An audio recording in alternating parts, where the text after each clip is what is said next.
It's time for Kearney's Hot Seat.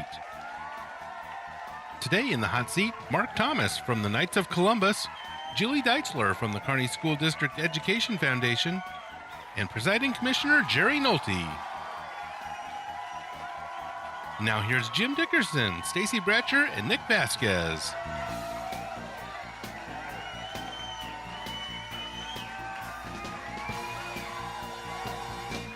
And good morning and welcome to Kearney's Hot Seat. I'm Jim Dickerson along with Stacy Bratcher and Nick Vasquez. And I'd like to welcome you back, Nick. Good time. Glad to be back. Thank you for the break. First time we've seen you this year. Happy New Year. I'm getting caught up. Good to see you. We are struggling, as everybody else is, I'm sure, with the weather. We had the warm weather, then it snowed, rained, sleet, and ice, and now we're back to, 70 degrees today, I think is what we're expecting. So we've got that going for us. And Stacy wants to talk about a new sport coming to town called the Kansas City Royals. Woohoo! Oh, I'm excited for opening day. That's all you got?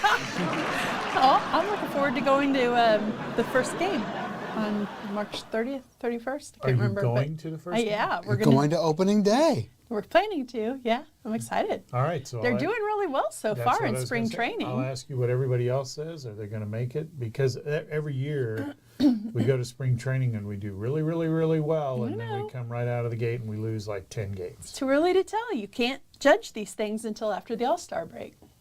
All right. So, and then we'll go over to Nick for soccer. How's the soccer? We will not go to Nick for soccer, but I do appreciate that. Thank you.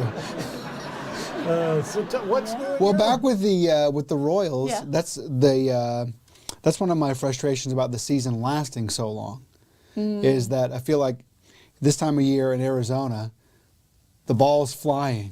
Yes, it is. Really, really nice, dry, warm air. Yeah. And then we try to have the World Series in New York in October. A lot different air, a lot different.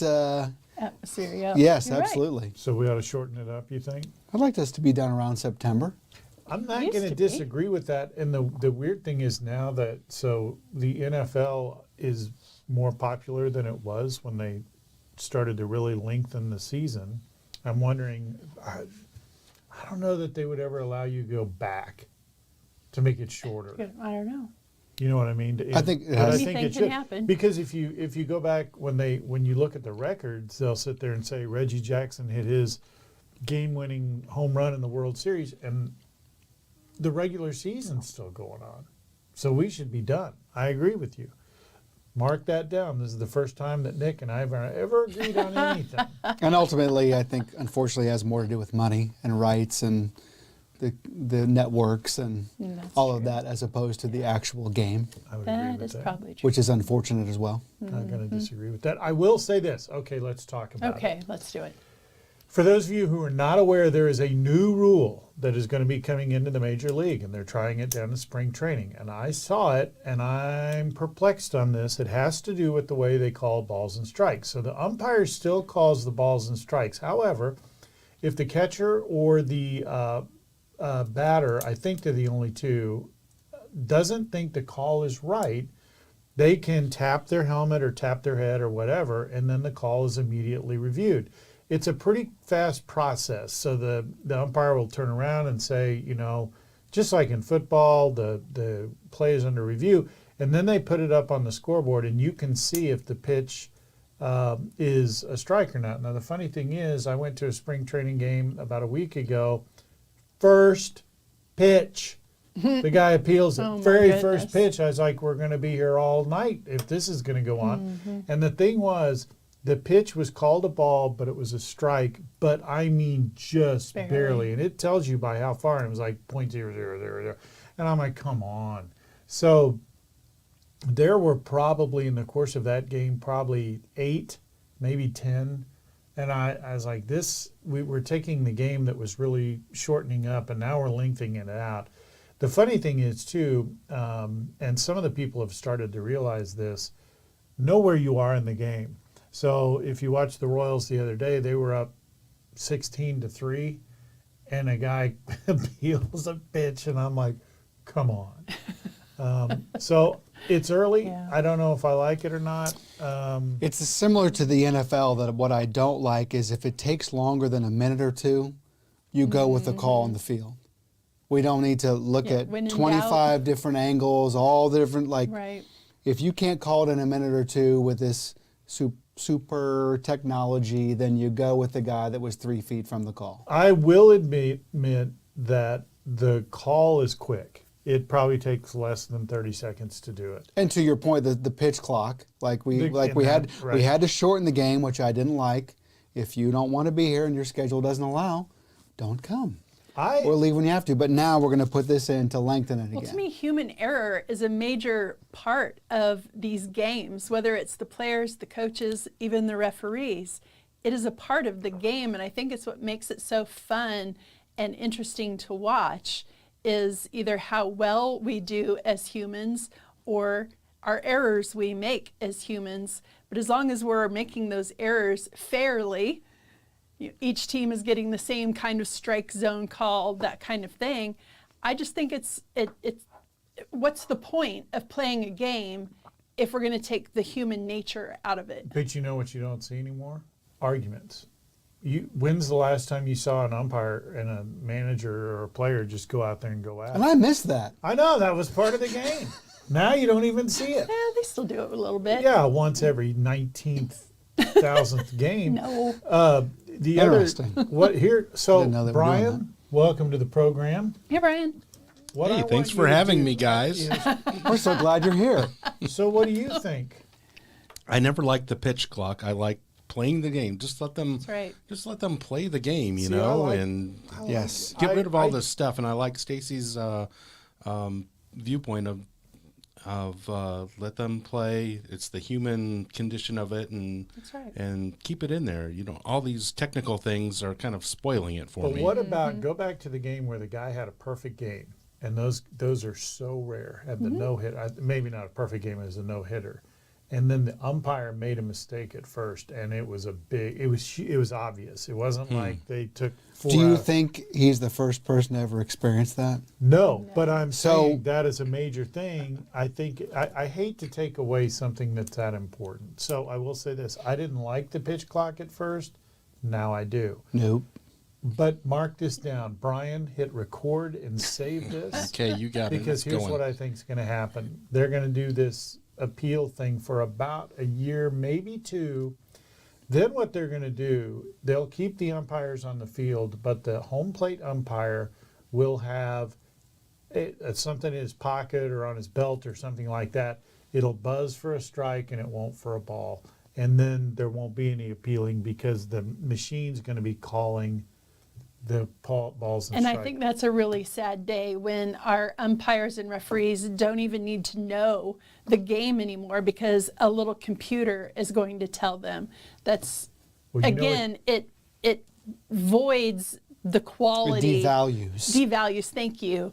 The quality of a professional exhibit sport. AI is Well, here.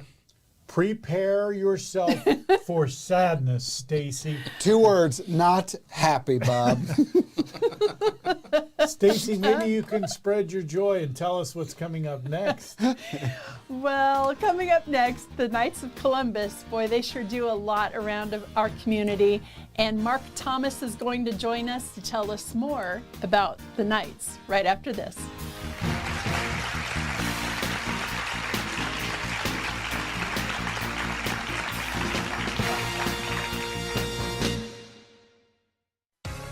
Explore a place to visit. Explore knowledge.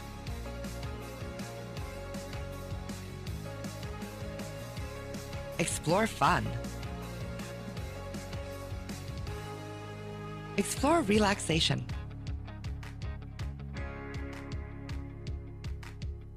Explore adventure.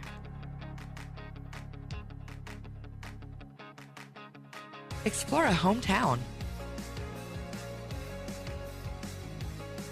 Explore Kearney, Missouri.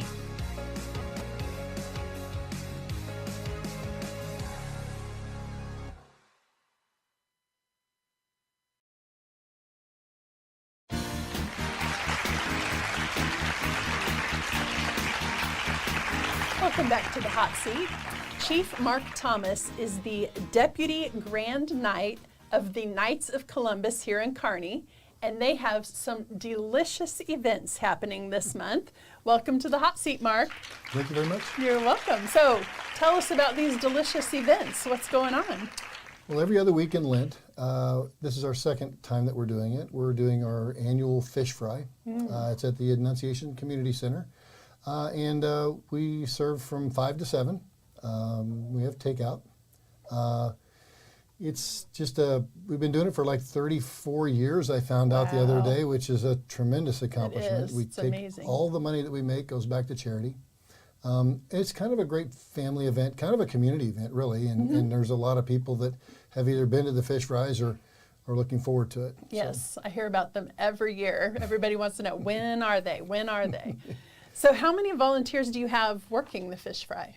Oh boy, that's a good question. I'll bet there's probably 40 people there each night. We used to do it every week, but to be honest, 6 of them in a row, you're worn out. Again, everybody else works and all the things, and so you're kind of tired. So we started doing them every other week, and it works out extremely better. We flip-flop between us and St. James and Liberty. Okay. So when they're doing their fish fry, we're taking the day off, and we go down there. So sounds fair. Right. So what kind of fish are you serving? We have fried swai, and we have also baked cod, and then we have fried shrimp, or the fish, the entrees. And then we also we make our own. The interesting thing about our fried fish is we hand bread every piece. I heard that. And which is kind of different than everybody else. It takes a little more time.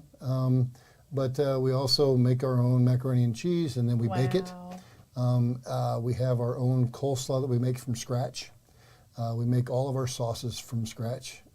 So it's not just frozen things you throw in the cooker and throw a bunch of packets of things at people. So it's really good food. I mean, it's great recipes.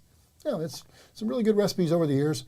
There's other things that we've tried over the years a little bit, but this same recipe seems to work. So there you go. That's what we stick with. So people can either come and sit down and eat, they can drive through and pick up their to-go order. They come in and we get it to go. We did a drive-through during COVID, and thankfully we don't have to do that anymore. So it was a little dangerous in a dark parking lot having kids running around and stuff, and so we did it to kind of.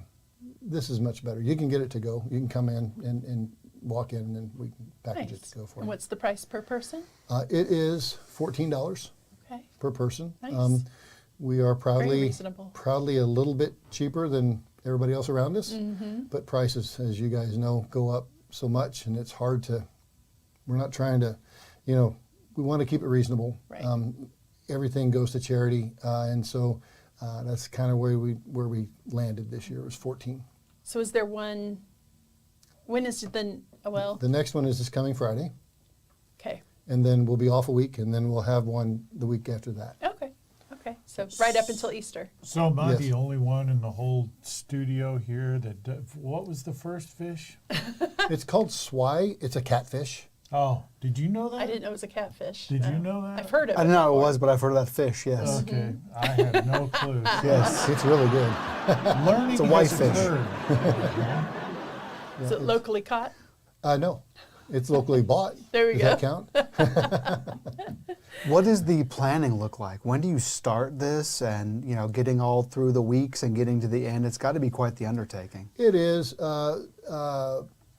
Some friends of ours, Mark and Judy Kane, take care of all the purchasing and planning and inventory and whatnot. We started off about a month ago or so, trying to plan for everything, make sure we've got everything that we need. And then weekly, they go through and place the order. Thursday, we'll go up and do a lot of the prep work, which includes making the sauces and cooking the macaroni ready to go into the oven on Friday. A lot of personal touches, and it's. I have to mention Richard James. He's kind of the originator guy for the fish fries. I called him to ask him how long we've been doing it, and when he told me 34 years, I didn't dream it had been that long, but it's kind of a yearly tradition. It's There was one year that we didn't do it. He finally got tired and said, I'm done, and nobody picked it up, and it was just weird because you didn't have anything to go to and work on every Thursday and Friday. So it's a lot of fun. It's a great tradition at our church and in our community, really. There's a lot of people just look forward to coming in and having fish and sitting around and chatting, you know. So I don't mean to put you on the spot, but I understand that the whole point of this is it's for the Lenten season. Yes. And I believe it's the Catholic faith who does not eat meat. Correct. On Friday. But fish is okay. Can you just briefly explain what Lent is and why the fish? Boy. Now you really put me I know. I'm sorry. You can tell me to bug off. And I'm a cradle Catholic. I should know all these things, right? No, it's the 40 days before Christ was crucified. It starts out on Ash Wednesday. If you see very many Catholics running around on Ash Wednesday, they've got the ashes on their forehead. Right. So that's kind of an outward sign of our commitment to our faith. It's the whole abstaining from meat thing is, now I get a pass, by the way, because I got old enough apparently. So yeah, it's not so bad. Oh, I didn't know that. You get a dispensation when you get a little bit older. Wow. I still do it. That's nice. It's really kind of something that we do to kind of remind ourselves of something that's called a Lenten sacrifice. You know, some people give up cake, or some people give up alcohol. Some people give up any number of things. I prefer to do things instead of giving up. So I like to do things maybe I didn't normally do, or maybe I'd fallen off of doing something along the way. And so it's not so much a Lenten sacrifice, it's more of a Lenten focus, or a kind of a introspection. Kind of makes you think a little bit. You get a chance to kind of stop and think about things. You know, it's pretty cool. I like that. Yep. So the nights are a staple in our community. There's a lot of things you guys do to support. Can you tell us about a few of the other events? I'm not sure if it was last year. I think it may have been the year before. We donated about $85,000 to charity. Wow. Just the nights. Wow. All of it went to charity. It's a very active group of men, Catholic men, I'm very proud of. And there's some other things that we do. We do the concession stands up at the North Park, up at Jesse James Park. Yeah. We're up there all the time. We do another venue we do is over at the Kansas City Auto Auction. Oh. And they do a big, like a employee appreciation kind of great big concert thing or whatever. Wow. And we help them out with that. Okay. And it's a long night. Kind of a long day, and a lot of work goes into that. But again, it's, you know, everybody gets together and kind of pulls together. We're usually active at, we had a booth up at the Oktoberfest last year. You know, that's the other thing that we do, other things other than just pour beer. I mean, you do? Yeah, we do, honestly. It's you know, we have, we give away a lot of, I just lost it. Just scholarships for local kids and stuff. And so, you know, they're college kids and that sort of thing. We sponsor seminarians. So we have about 12 of them in the seminary that we help sponsor. Wow. So yeah, there's a lot of stuff that goes around, and you know, it's and then we kind of take care of each other too. You know, so that's kind of cool. But. Right. Very good. Well, what else is going on at the Catholic Church? Oh boy, that's a good question too. Man, you are stumping him. I know, right? She's really going. She's after it. So this is all about is stump the Grand Poobah. You know what? I'm gonna turn the hat around and start questioning you. Oh, okay. No, I'm teasing. Really, the things at Annunciation right now are focused around Lent.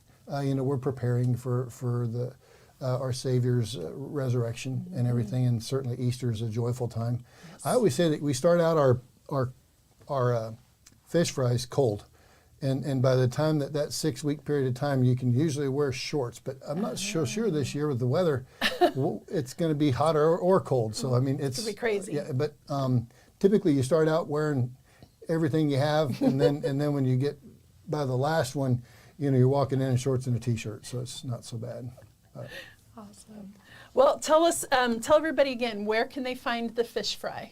Our fish fries are at the Annunciation Community Center, located, I think it's 701 North Jefferson. Does that sound right? Sounds close. It's close. It's Yep. north of town. It's on Jefferson in the 700 block. Correct. There you go. I like There you that. go. I like that.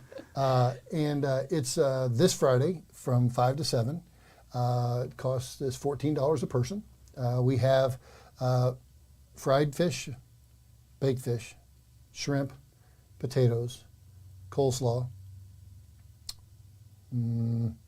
and all the fixings. Macaroni and cheese. Macaroni and cheese. Yeah. Baked Don't forget the good macaroni. stuff. Yeah. Don't forget Don't the good forget that stuff. one. That's It's- right. it's- Okay, bit- last question. Do you have to be Catholic to come to the fish fry? No, absolutely not. Anybody can come. Anybody can come. Awesome. Sure. We That welcome it. sounds And, great. and we have alcoholic beverages. It's a night's event, kind Oh, of. there so we there go. you go. No, honestly, it's a church and Knights of Columbus combined. And so we do it together. It's not just the Knights that are doing it. We have all kinds of help from the church, which is a great kind of a bonding experience, if you want to call it that. We get to know our fellow parishioners, and nothing better than getting in the dish room and washing dishes with somebody to get to know them. Right? There you So, go, yeah. exactly. So, Well, wonderful. Thank you so much for spending this time with us. We appreciate it. thank you for trying to stump me. I Stumping tried. me, right? I tried. Hey, Nick, what's coming up? The Kearney School District Education Foundation does a lot for our teachers and students. Julie Deitchler is here to tell us more after this.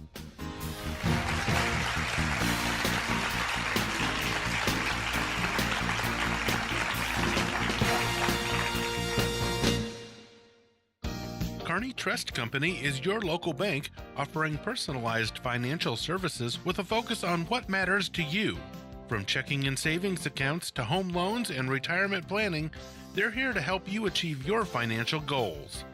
Kearney Trust Company is a partner for success with 2 locations in Kearney at 310 West 92 Highway and 701 Watson Drive in Price Chopper.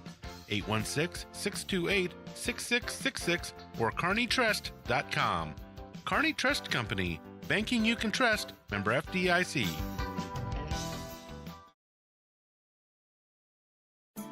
Platte Clay Electric Cooperative is more than just your energy provider. They're your neighbors, too. For over 85 years, they've been powering homes, businesses, and communities in the Northland with reliable, affordable electricity.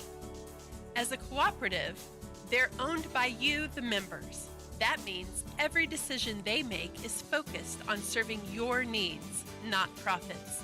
From maintaining safe and efficient power lines to offering energy-saving tips, they're here to support you every step of the way.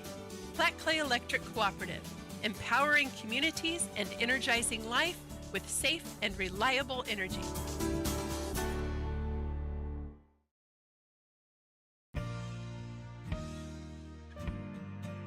The air you breathe inside your home plays a critical role in your overall health and wellness. Harmful contaminants like asbestos, lead, and mold are hidden hazards that can be lurking in your home or office. Since 2013, the indoor air quality experts at EcoSafe Environmental Services have been detecting and eliminating harmful contaminants, improving indoor air quality, and creating safe, healthy living spaces. You can learn more at 816-598-4111 or at ecosafekc.com. You deserve a healthy home. Stay safe with EcoSafe. United Fiber, it's all about fast, reliable internet, right here, locally. That's great, but I've got 2 kids here, 20 smart devices, a doorbell that talks, and I'm tired of my bill going up. No problem. We've got whole home coverage, incredible local support, and our residential internet pricing hasn't changed since 2013. Whoa, now that's how internet should be. Learn more at unitedfiber.com.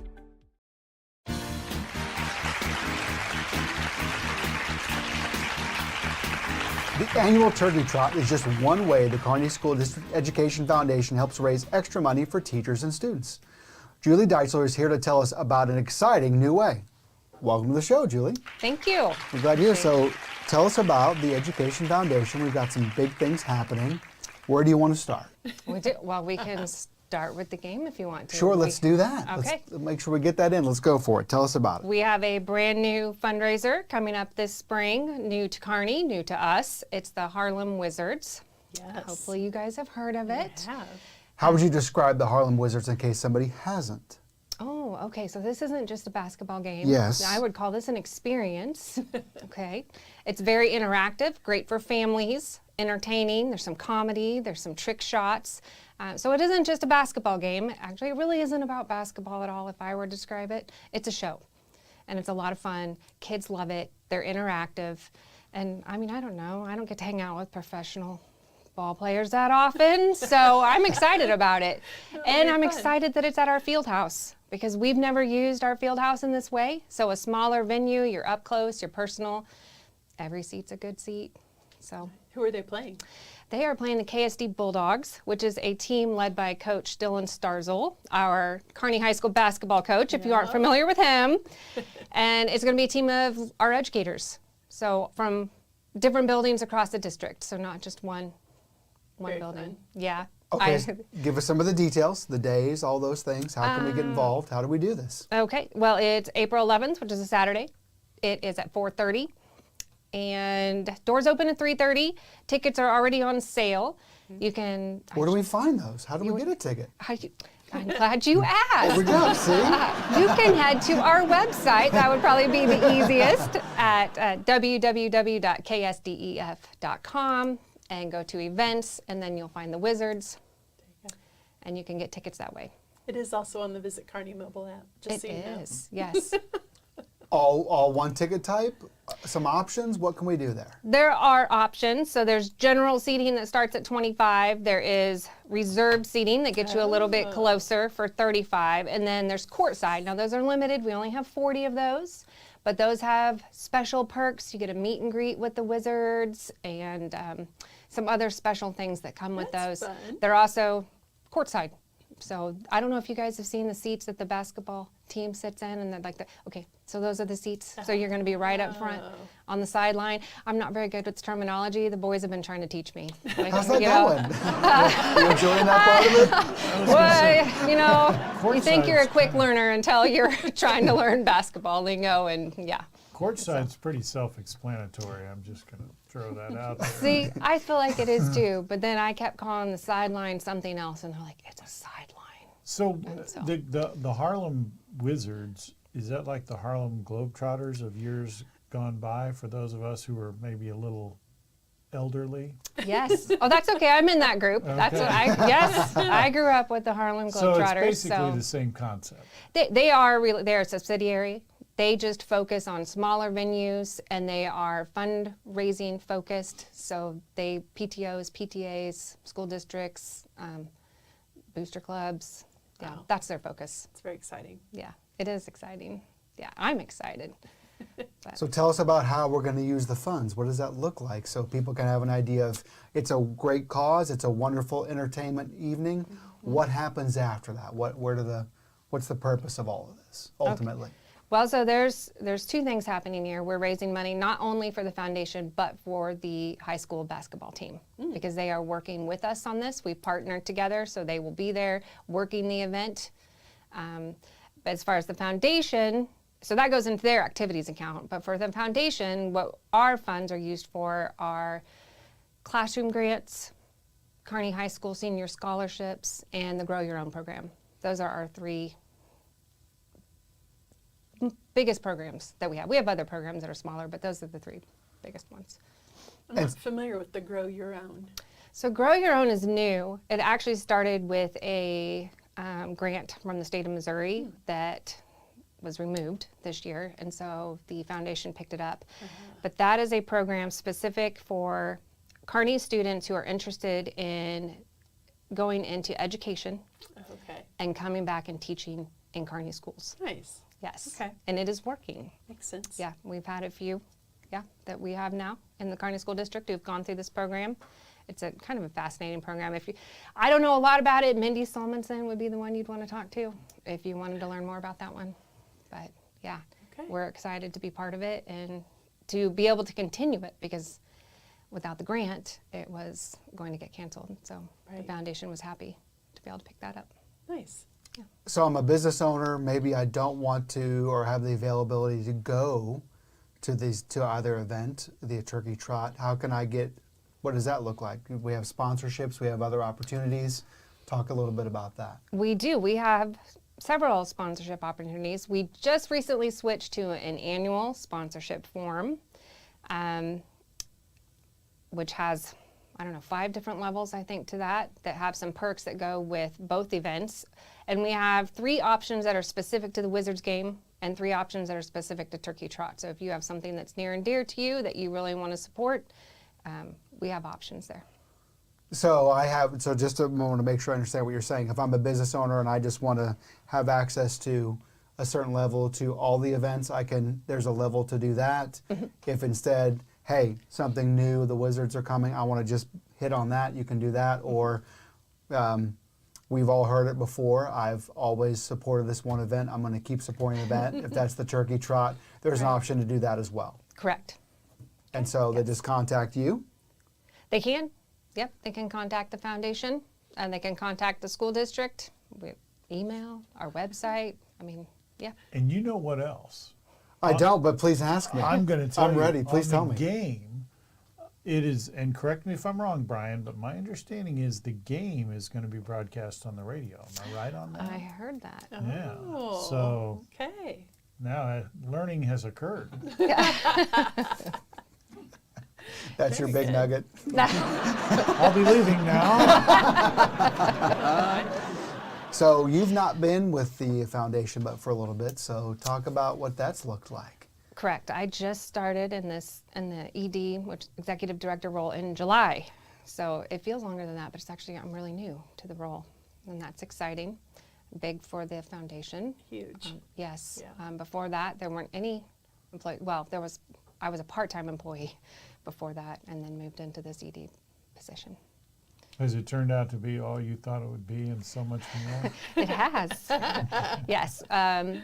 Working for the foundation in a different capacity before taking this job certainly helped. Yeah. Yeah, it really did. So I went in eyes wide open. So what are your big hopes and dreams for the future of it? What do you want to build it into?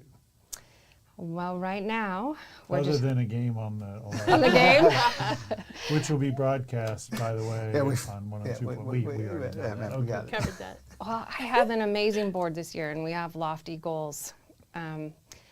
Currently, we provide approximately $50,000 worth of funding each year to the Kearney School District. We'd like to double that in the next 2 years. So that's, yes, I know. There are more district needs, and those are being assessed now. We're working closely with the district on how the foundation can help. I'm sure you guys are all aware of things that are going on at the state level that are trickling down towards us, and we're going to see how we can help. And so that's our goal. Serving on that board, it's been nice to see the codifying and the unifying of systems and the direction, and really being able to just get a foundation for pulling all these thoughts and ideas together to one solid vision. So thank you for your work on that. Yes. Oh, you're welcome. Thank you. Yes, still a work in progress, but yeah, it's going really well, I think. Flying the plane while you're building it. Yeah. That's the way it goes. Yes. Yeah, it usually works best. All right. Well, thanks for coming by. Appreciate it. Good to see you. And don't forget to go to the game on the 11th, or get tickets, or listen to it on the radio. There you go. Or something like that. Stay tuned, because we'll be talking with Clay County Presiding Commissioner Jerry Nolte coming up next on the Hot Seat.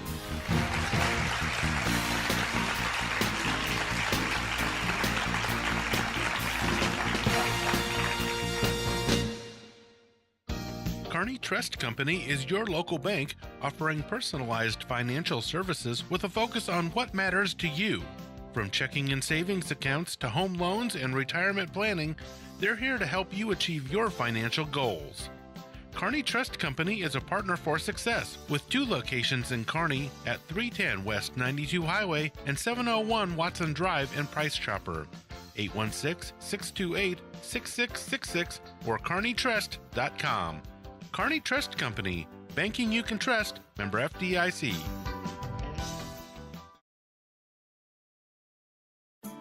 Platte Clay Electric Cooperative is more than just your energy provider. They're your neighbors, too. For over 85 years, they've been powering homes, businesses, and communities in the Northland with reliable, affordable electricity. As a cooperative, They're owned by you, the members. That means every decision they make is focused on serving your needs, not profits. From maintaining safe and efficient power lines to offering energy-saving tips, they're here to support you every step of the way. Platte Clay Electric Cooperative, empowering communities and energizing life with safe and reliable energy.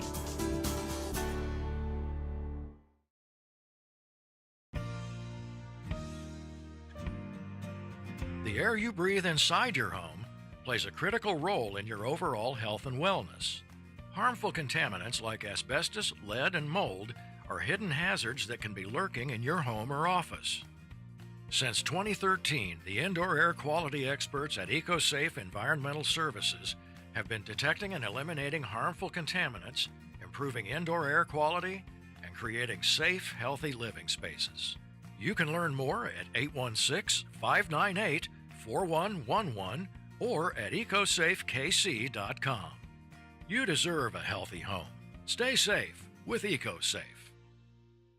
United Fiber, it's all about fast, reliable internet, right here, locally. That's great, but I've got 2 kids here, 20 smart devices, a doorbell that talks, and I'm tired of my bill going up. No problem. We've got whole home coverage, incredible local support, and our residential internet pricing hasn't changed since 2013. Whoa, now that's how internet should be. Learn more at unitedfiber.com.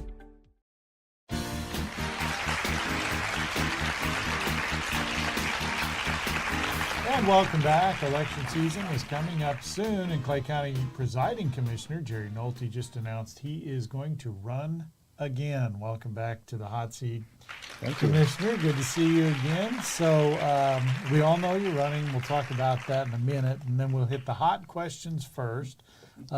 First of all, when you were in here last, it's probably been since then, but you guys are kind of finishing up the first term where everybody has finished a full term with this new commission. Remember, we came from the 3 and went to where we are now. What have you seen that's different? Is it working better? Do you like it better now that you've had a full whole, it's not just a year old? How does that change? How's that working out? It's working out very well. One of the biggest changes, and what I was most anxious to see, I think, which has been a very positive thing, and that is because of the greater number, we can talk to each other without violating sunshine law. So we have the ability to sit down with one another and talk about what it is that we disagree on and come to some kind of a mutual arrangement of how it is we will address these issues rather than sort of hashing it out, sort of impromptu. So it gives us a chance to really approach problems thoughtfully and with the idea of building consensus more quickly. Good. And aren't you coming up, I think, if I remember right, the original Constitution, if you will, had a clause in it where you re-look at it after so many years and kind of reevaluate. And I think we're coming close to that. Is that right? We are. In fact, we are already in the midst of it. A couple of weeks ago, we ended up appointing the members of that Constitution Commission, and they will have, obviously we're talking now in advance, but they will have met last Wednesday for their first meeting to start talking about how it is they're going to address making any changes in that Constitution. Is there anything that is like glaring that came out where you guys like, this doesn't work, or we missed that one? Actually, I think it's working out very well. It's because we went through a very exhaustive process. The commission at the time put together a committee that looked at it, and then the successor to that was the one that was appointed by the judges. So we had kind of 2 bites at the apple and the ability to start putting more and more information and getting more and more citizens involved. All right. Well, I'm glad it worked. I mean, I think it's a lot better than having the 3 that you had before. So moving on, I know another hot topic right now is the whole senior tax thing. So I'm not going to lead you down a path. Just tell me where are we at with that, what's going on, because it's tax time. It is. And yeah, there were some problems with it. There's just no doubt about it. There were a lot of issues that were out there. One was when Senate Bill 190 was passed, when we started working on it because we knew that was a direction we wanted to go, was for senior tax relief. The next legislative year, there was a successor bill that was passed, so we had to make some adjustments. And so it's been kind of a moving target, but also we had some troubles with our vendor trying to put that together as far as mailing them out to people. So we've been dealing with a lot of issues that we've been trying to straighten out, and I think we're pretty much on top of it by this point. It's been quite a challenge, but I've got to tell you, the staff that we have been working diligently to make sure that it happens.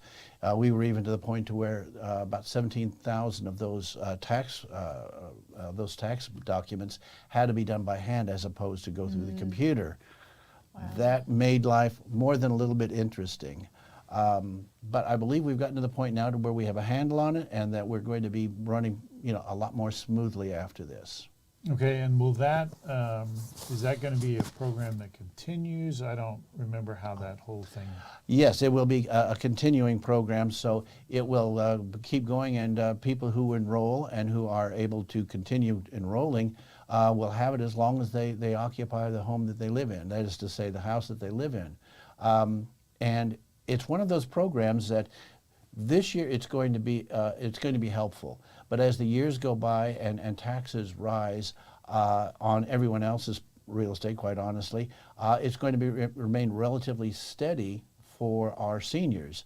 So that relief is going to be much more felt when it comes to the out years. Yeah, and I guess as a little bit of a backup, I just assumed everybody kind of knows. For those who don't know, what is the I assumed everybody knows, but what, in your words, yes, what is that program? It is essentially a way to stabilize. I hate to use the word freeze because technically it is not a freeze. It's a tax credit program. But the idea is to stabilize the amount of money that people over 62 years of age pay on their property taxes so that it allows them to stay in their homes for a longer period of time.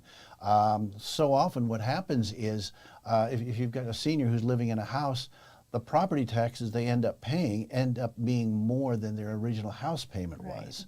And that has been something that has been a real thorn in a lot of sides. There was something called the Homestead Preservation Act, which was also senior tax relief. However, it was a state program and lapsed some years ago, unfortunately. So since that time, a lot of us have been on the lookout of how is it that we put together some kind of a program where seniors can feel some realistic relief to the property taxes they pay. Is Clay County one of the only counties that has something like that, or is there a model that you guys are following, or how did that come about? Obviously the legislation had the parameters, but no, a large number of the other counties in the state, Platte County being one of them, have adopted a program, but there's a certain amount of variations on that theme, and a part of that is by design, because if you've got, say, an urban county, they're going to have a different take on it than, say, a suburban or even a rural county. So it gives us a chance to be more responsive to the people that we are serving specifically, rather than a one-size-fits-all. Okay. So let's go into the other hot ticket item that I'm sure everybody would like to know. There's been a lot of discussion about the Royals baseball team, for those who might question it. First of all, because I realize that Facebook and the internet is the answer to all questions. So that's where I go for my news.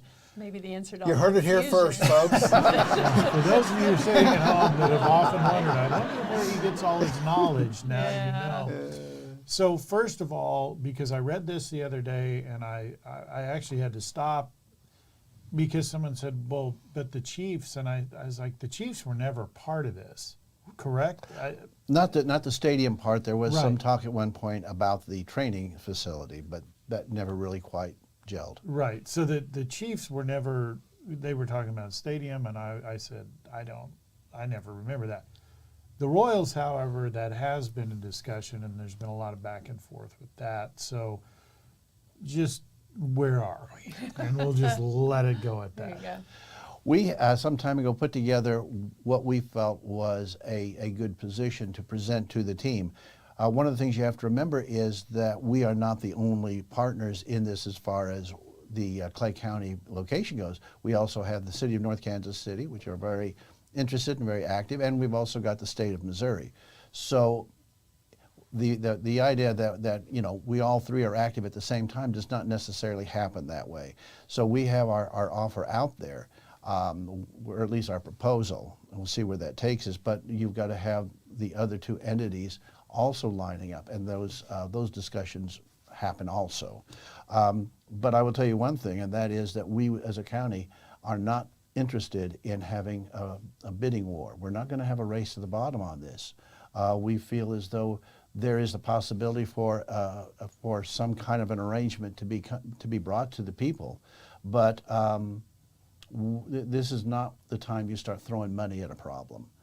And that brings about the other part of this, which I think puts us in a relatively unique position as far as some of the other entities who are interested, and that is we will, regardless of what happens, if something happens to where we are in the under consideration, we will not close this deal. We will not move that needle until we have had a vote of the people. Because unless you have the people weigh in on it, you're building on sand.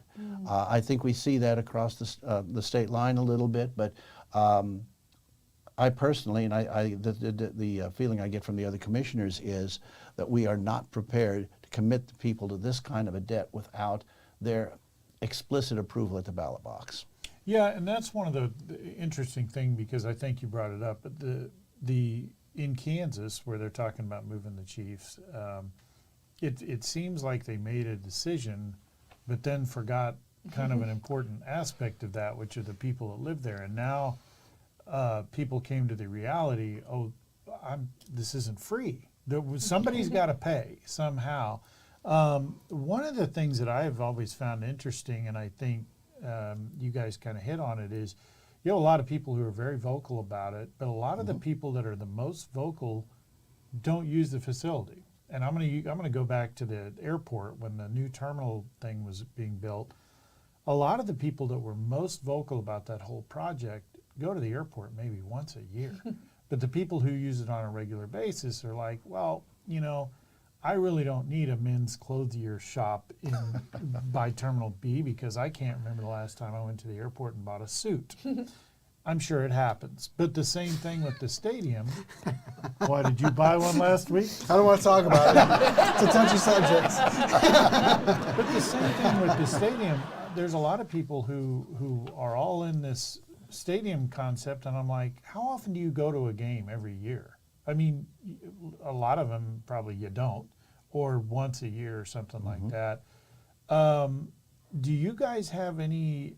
Do you have any conversation? I don't know how you would find out who. I mean, they're not going to give you your season ticket holder list, but I didn't know if you guys get a lot of comments from the residents who live in Clay County but truly use the facility.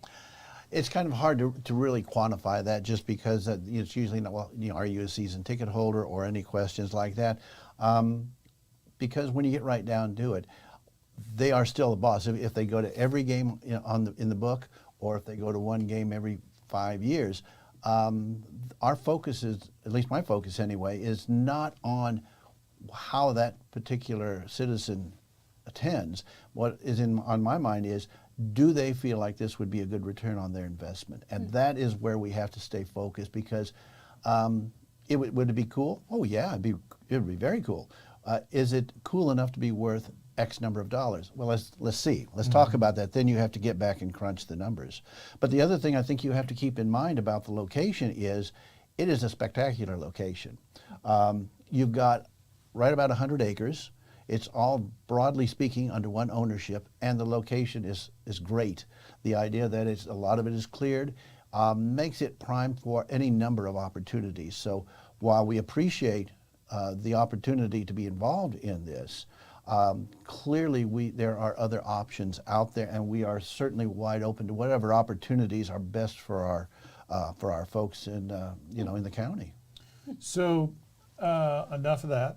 I had one question on that. Apparently not enough of that. Speaking to quantifying and not quantifying, I'm curious what that looks like, of knowing the actual realistic economic impact and where that process even starts. That seems to be a huge selling point. If you don't, you're going to lose this. If you don't, there's so. But I don't know how to fact check that. But I hear that a lot. No, you're right, and that is exactly it. And it is, to a large extent, as much art as science.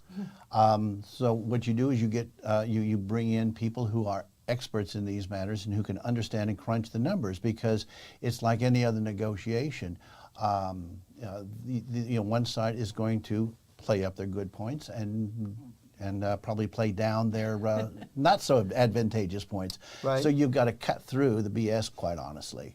And to do that, you need to have someone who is who's going to take a good, hard, close look at it. Because I would not want to bring someone in who is just wanting to parrot the county position. We have to know realistically, and in a very crystal, as much as it is a bit, as much as you can know, is this a good investment? Because when we go back out, should we get to that point and start explaining it to the voters, we have to be able to answer questions. And if you can't answer questions, as often as not, the answer is no.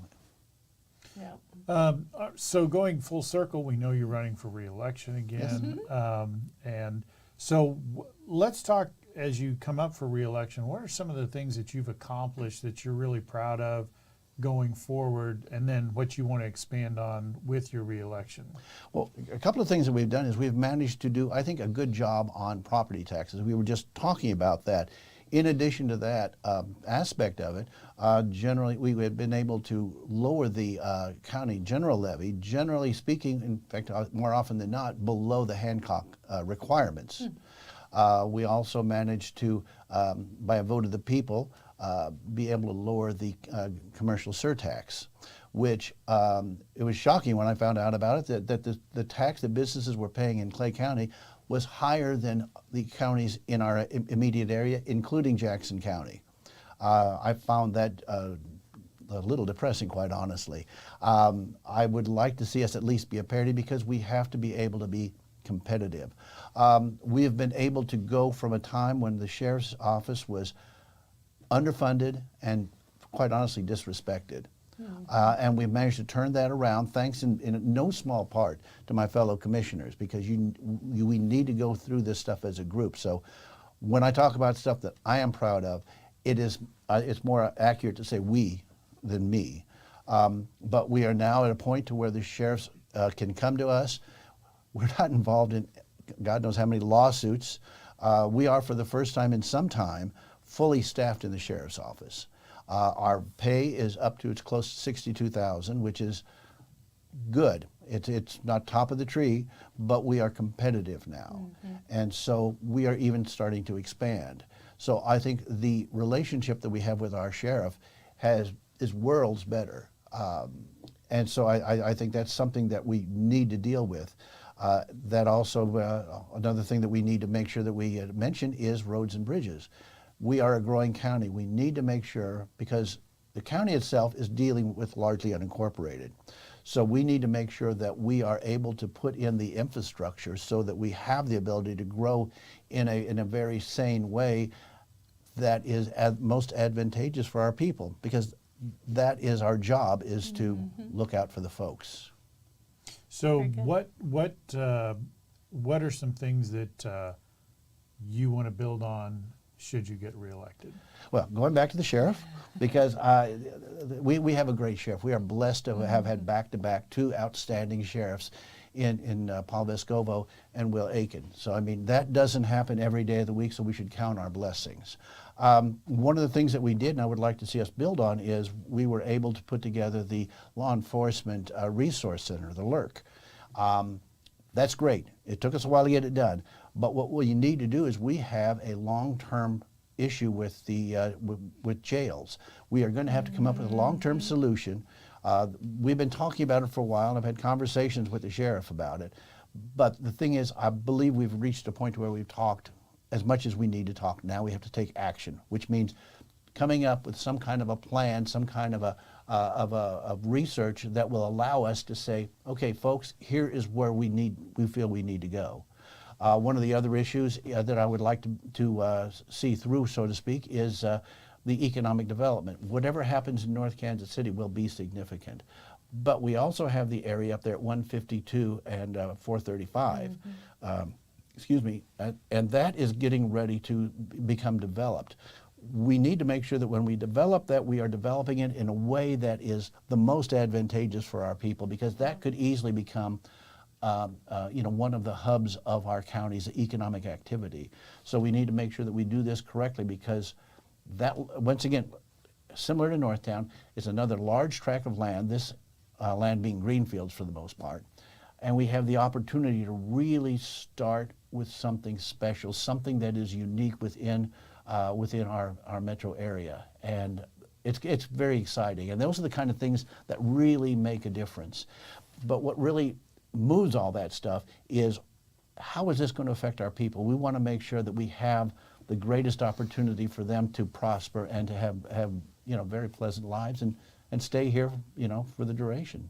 Nice. All right. Sounds good. When's the election this time? Well, that's right. There's an election coming up. Yes. The election in August is on the 4th. And should no one in our particular race get 50% plus, then that will go to the November ballot. All right. So we have that to look forward to. Okay. You have anything else you want to say before you go? Other than vote for me? Always that. But I love being up here in Kearney. This is a wonderful place because it exemplifies the kind of growth that we need to make sure that we encourage. We've got a lot of really great cities. World Cup is coming up, so I think that's going to give us the opportunity to really show off a bit. And I think that will, I hope, allow us to have other businesses come in and say, this Clay County place is pretty darn good. And it gives us a chance to strengthen our partnership with Platte County. A united Northland going forward, I think, is going to be a big advantage for our citizens on both sides of that county. I would have to agree with that. All right. Thanks for coming by. Good luck in the election. Appreciate it. Let us know if you need anything. Stay with us. Final thoughts are coming up next.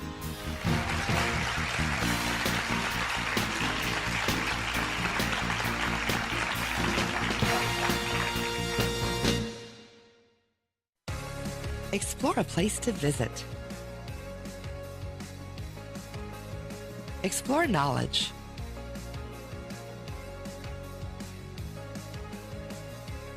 Explore fun. Explore relaxation.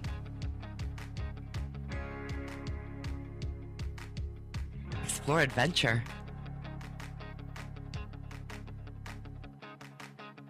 Explore a hometown.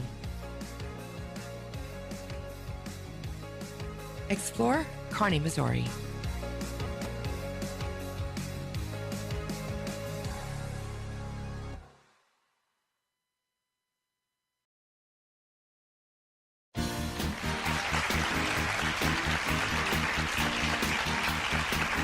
And welcome back to Kearney's Hot Seat. It's time for our final thoughts, and this time we drew straws, and Stacy won. I got the short end of the stick. Or she lost.